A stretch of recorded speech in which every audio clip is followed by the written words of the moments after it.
नमस्कार मित्रांनो, मी ईश्वर काळे. आयकेटेक मराठीमध्ये आपले सर्वांचं स्वागत आहे. आज आपण एक महत्त्वपूर्ण अपडेट बघणार आहोत. अपडेट म्हणजे इंडियन पोस्ट पेमेंट बँक अंतर्गत भरती निघाली, त्या भरती संदर्भात आपण अपडेट बघणार आहोत. तुम्हाला यासाठी शैक्षणिक पात्रता काय असेल, अर्ज कशा पद्धतीने करायचा, त्याचबरोबर अर्ज करण्याची सुरुवात कधीपासून आणि शेवट कधी असेल, संपूर्ण माहिती या व्हिडिओमध्ये आपण बघणार आहोत. त्यापूर्वी या भरती संदर्भात माझ्याकडे PDF आहे. या PDFची लिंक तुम्हाला मी व्हिडिओच्या डिस्क्रिप्शनमध्ये सुद्धा दिलेली आहे. त्यावर क्लिक करून तुम्ही हा PDF बघू शकता.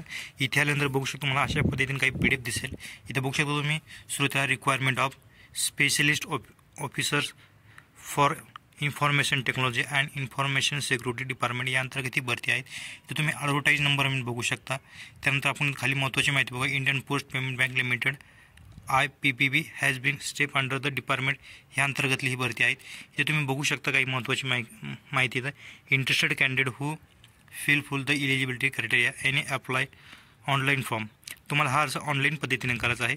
तर तुम्हाला 21/12/2024 ते 10/1/2025 bye visiting your website www.ippbonline.com वेबसाईटवरून तुम्हाला करायचा आहे. तर हा अर्ज तुम्हाला ऑनलाईन पद्धतीनंच करायचा आहे. ही वेबसाईटची लिंक तुम्हाला सुद्धा मी व्हिडिओच्या डिस्क्रिप्शनमध्ये देणार आहे ऑनलाईन अर्ज करण्यासाठी. त्यानंतर इथं तुम्हाला इम्पॉर्टंट डेट्स दाखवले. तुम्ही बघू शकता opening date for online registration date आपल्याला दाखवले 21/12/2024. इथं बघू शकता 10 AM. त्यानंतर last date of online submission application with fee इथं बघू शकता 10/1/2025. त्यानंतर खाली आणखीन काही माहिती इथं बघूया. तुम्ही इथं बघू शकता इलिजिबिलिटी क्रायटेरिया बघू शकता.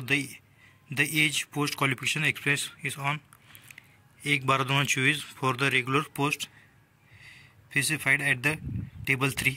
त्यानंतर आपण खाली इथं खाली आपण बघू शकता स्केल बघू शकता इथं तुम्ही. त्यानंतर डिझायनेशन पोस्ट बघू शकता. डिझायनेशन पोस्टमध्ये बघू शकता असिस्टंट मॅनेजर बघू शकता तुम्ही. इथं तुम्ही बघू शकता एजेस ऑन 1/12/2024 पर्यंत तुमचं वय 20 ते 30 वर्षे असणं गरजेचं आहे असिस्टंट मॅनेजर या पदासाठी. यासाठी तुम्हाला एक्सपिरियन्स इथं नील दाखवलेला आहे. त्यानंतर मॅनेजर इथं दुसरं बघू शकता मॅनेजर. त्यानंतर यासाठी तुम्हाला एज 23 ते 35 वर्षे असणं गरजेचं आहे. त्यानंतर तुम्हाला इथं अनुभव इथं दाखवले 3 वर्षाचा दाखवलेला आहे. त्यानंतर सिनियर मॅनेजरसाठी इथं बघू शकता 26 ते 35 इयर्स. त्यानंतर अनुभव इथं 6 वर्षाचा इथं आपल्याला दाखवलेला आहे. त्यानंतर आपण इथं खाली इथं बघू शकता डिझायनेशन पोस्ट बघू सायबर सिक्युरिटी एक्सपर्ट यासाठी बघू शकता तुम्ही नो मोर दॅन 15 इयर्स म्हणजे तुम्ही 50 वर्षापर्यंत अर्ज करू शकता. मिनिमम तुम्हाला एक्सपिरियन्स इथं दाखवलेला आहे 6 वर्षाचा एक्सपिरियन्स इथं दाखवला आहे. त्यानंतर आपण इथं खाली आणखी महत्त्वाची माहिती इथं बघू शकता. Detail of number regular vacancies tentative including the backlog reserved vacancies इथं बघू शकता तुम्ही. डिझायनेशन इथं बघू शकता. इथं बघू शकता असिस्टंट मॅनेजर IT यासाठी 54 वॅकन्सीज आहे. त्यानंतर मॅनेजर IT पेमेंट सिस्टीम यासाठी 1, manager IT infrastructure network and cloud यासाठी 2. त्यानंतर इथं बघतो मॅनेजर IT एंटरप्राइज डेटा यासाठी 1, senior manager IT payment system यासाठी 1. अशा पद्धतीने तुम्ही इथं ह्या जागा इथं बघू शकता. नंतर आपण खाली बघूया. खाली आणखीन काही इथं माहिती बघूया. आपण इथं बघू शकता डिपार्टमेंट ऑफ इन्फॉर्मेशन सिक्युरिटी. त्यानंतर पोस्ट डिझायनेशन बघू सायबर सिक्युरिटी यासाठी वॅकन्सी 7 असणार आहे. इथं तुम्ही कॅटेगरी वाईज इथं वॅकन्सी बघू शकता. त्यानंतर इथं आपलं पोस्ट बघायचं इथं असिस्टंट IT यासाठी तुम्हाला जॉब डिस्क्रिप्शन इथं बघायचं आहे कशा पद्धतीने तुम्हाला इथं काम असणार. IT application monitoring application design solution design performance monitoring project management या संबंधित तुम्हाला काम करायचं आहे.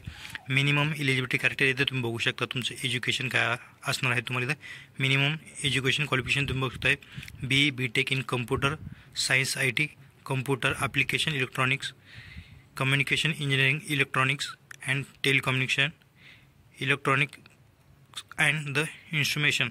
इथं आणखीन माहिती तुम्हाला दाखवली. तुम्ही या PDFमध्ये आणखीन माहिती बघू शकता प्रत्येक पदावाईज. इथं तुम्हाला एज्युकेशनसुद्धा दाखवलेलं आहे. तुम्ही इथे एज्युकेशन प्रत्येक पदासाठी इथं शैक्षणिक पात्रता इथं बघू शकता. त्यानंतर आपण इथं समोर खाली आणखीन काही महत्त्वाची माहिती इथं बघूया. इथं तुम्ही प्रत्येक पदावाईज तुमचं एज्युकेशन तुम्हाला इथं बघता येणार आहेत. त्यानंतर इथं बाजूला तुम्ही जॉब डिस्क्रिप्शन बघू शकतात. त्याचबरोबर आपण इथं खाल्यानंतर आपण काही महत्त्वाची माहिती इथं असेल तिथं आपण बघूया. इथं बघू शकता तुम्ही ॲप्लिकेशन फीज बघू शकता. ॲप्लिकेशन फी इंटिमेशन चार्जेस इथं बघू शकता नॉन रिफंडेबल. इथं बघू शकता category applicant SC ST PW only intimation charges. इथं तुम्हाला फक्त ₹150 असणार आहेत. ₹150 ओनली. इथं आपल्याला फॉर ऑल अदर्स ओपन कॅटेगरीसाठी इथं तुम्हाला ₹750 फीज इथं असणार आहे. त्यानंतर आपण इथं खाली आणखी काही महत्त्वाची माहिती इथं बघूया. इथं तुम्ही pay scale allowance regular position इथं बघू शकता. इथं पे स्केल किती असणार ते तुम्हाला इथं बघायला भेटणार आहे. त्यानंतर तुम्ही खाली आणखीन माहिती बघूया आपण.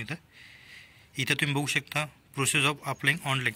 तर ऑनलाईन पद्धतीने कसं अप्लाय करायचं त्यासाठी एक वेबसाईट दिलेली आहे. ते तुम्हाला इथं या वेबसाईट इथं क्लिक करायचं. या वेबसाईटवर क्लिक केल्यानंतर समोर आपल्याला असं काही इंटरफेस इथं बघायला भेटेल. इथे तुम्ही बघू शकता इथं आल्यानंतर तुम्हाला आपलं नाव यावर क्लिक करायचं. आपलं नावावर क्लिक करून समोर आपला असं काही इंटरफेस दिसेल. इथं आपलं ओके ऑप्शनवर क्लिक करायचं. ओके ऑप्शनवर क्लिक केल्यानंतर समोर आपल्याला असं काही इंटरफेस दिसेल. इथं आपल्याला ऑनलाईन अप्लाय करण्यासाठी असा पेज ओपन झालेला आहे. या वेबसाईटची लिंकसुद्धा तुम्हाला मी व्हिडिओच्या डिस्क्रिप्शनमध्ये देणार आहे. त्यानंतर आपल्याला click here for new registration यावर आपल्याला क्लिक करायचं. इथे आल्यानंतर आपल्याला असं काही इंटरफेस दिसेल. दुसरं तुम्हाला तुमचे बेसिक इन्फॉर्मेशन भरायचं. नंतर photo, signature detail, preview, upload, payment अशा पद्धतीने तुम्हाला भरायचं आहे.